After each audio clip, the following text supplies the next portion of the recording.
Alright.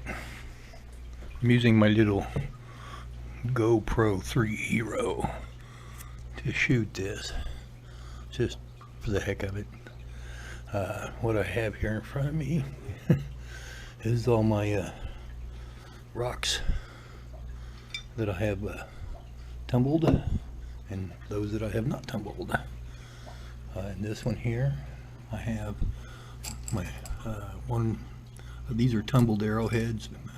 We call arrowheads. They're more like, we call them dart points for the most part. Some of them could be arrowheads anyway, but some are very small. There's a lot of agate, moss agate in here of different colors, which is kind of cool. I just learned that that's what that was. So those are coming along. I have another 3 weeks on those to be done. And of course, these are not tumbled at all. And this is some pink quartz. As you can see, pink, and the two big, these green pieces I just found out are green opal.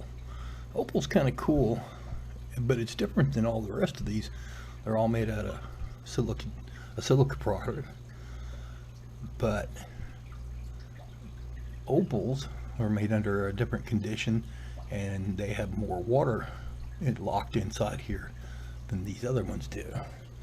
These are made under different processes than opals. But opalization of fossils is another thing. There's a whole bunch of that neat stuff about that. But these are at different tumble stages. I'm just keeping them wet so I don't have to clean them because I'm kind of lazy.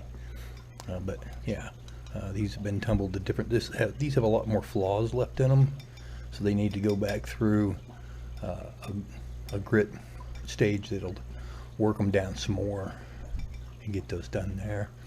This one here, these are a lot smoother. These are all kind of ready to move on. What I'm trying to do is get to levels enough that I can fill up a tumbler with the stones. As I get less and less stones, so I have to catch up, and I can use filler to make up the difference in each tumble, but you have to have a certain amount of them in there to tumble correctly. If you just try to do a very small amount, you got to use a lot more filler, and filler, there's kinds of ways to deal with the filler. Most everybody uses that I know that does this, and I use it, is the ceramic filler, and it lasts as long as it needs to last. Yeah, and I use that to fill up the distance on the tumbling drums, the barrels. But anyway, so I thought I'd shoot this little thing.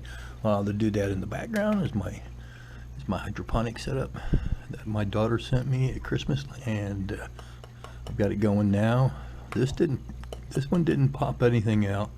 This one was slow to start. Those two came up really quick, and it tells you, it's all automated. It tells you when you need to add water, and it tells you when the pump's on. It tells you, turns the light off and on automatically, and it runs on a 12-hour light cycle, and the pump comes on and runs for so many minutes and turns itself off for a certain time and back on, back off.